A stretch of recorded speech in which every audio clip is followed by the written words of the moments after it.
Борбор каладагы маршруттук каттамдар бул убакытка чейин бир канча ирет иш таштаган. Жол кирени көтөрүүнү канча убакыттан бери талап кылышса да майнап чыкпай келген. Мындан улам акыркы жолу 2-июнда каттамга чыгуудан баш тартышкан. Бул көрүнүш Бишкек шаарынын мэриясынын айласын кетирген.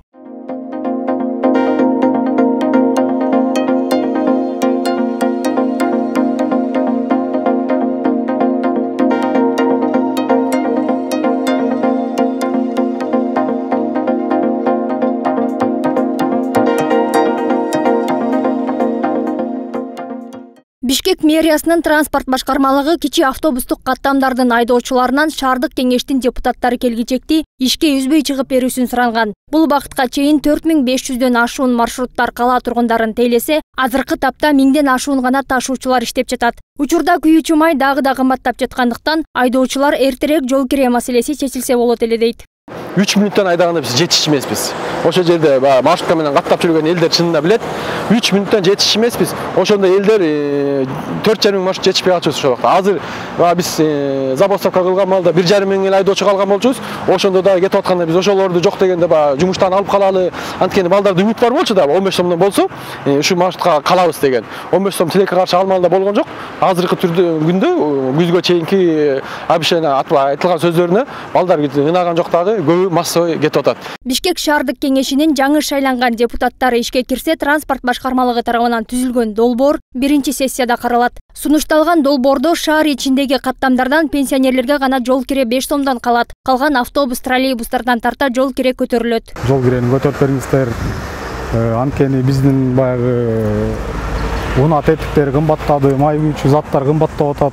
Жана мунун баары мэриянын ичинен каралып, бир чечимге келгенбиз.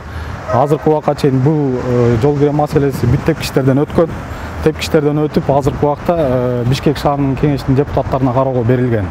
Жол кире боюнча автобус, троллейбустарга 11 сом, кичи автобустарга 15 сомдук берилген. Жогоруда болуп өткөн окуялардан кийин Өзбекстандан 50 автобус алынып келинген. Жакынкы арада дагы автобустарды жана троллейбустарды алып келүү иштери жүрүп жатат. 2022 жылы 1000ден ашуун жүргүнчү тейлеген автобустар келерин Бишкек шаардык мэриясы убада кылышууда. Автобустардын саны көбөйгөн соң кичи маршруттук каттамдар шаардын сыртын тейлөөгө өтөт. Дана автобусу келген. 3 маршруттук каттамды азыр тейлеп жатат. 10, 11, 12 автобустук каттам тейлеп жатат. Жылдын аягына чейин биз меморандум түзгөндө алар менен 350 автобуска түзгөнбүз. Жылдын аягында калган автобустарын алып келет. Андан тышкары кийинки жылдары 2022 жылы 1000ге жакын алып келишет.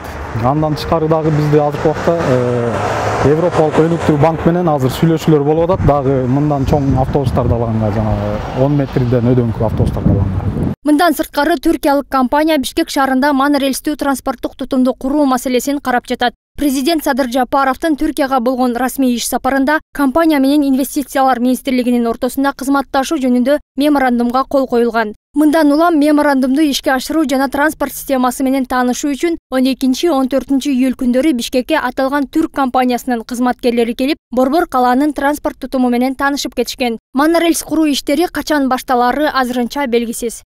Нуржан Султанбекова, Адилет Чокоев, 7 канал, Бишкек.